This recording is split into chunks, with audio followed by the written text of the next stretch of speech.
It is lunch time. I'm going to make high protein African peanut stew. It's kind of similar to the one I made in the previous video. The ingredients are easy to find and affordable. What makes this meal high protein is the chickpeas, the red kidney beans, and also the green peas. So this is all the ingredients. Chickpeas, I have all-purpose seasoning. So this is a mixture of all the seasoning I have in the cabinet: turmeric, potatoes, red bell pepper, ginger, onion. I'm going to add some tomato paste, and of course peanut butter. Let's get into cooking.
I highly recommend to try this recipe. It's yummy. You can add your own little twist in it, add your own seasoning, and make it your own. It's yummy.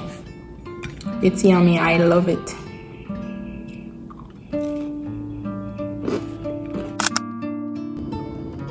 It's dinner time. I'm going to have some leftover lentil soup with a side of plantain and quinoa.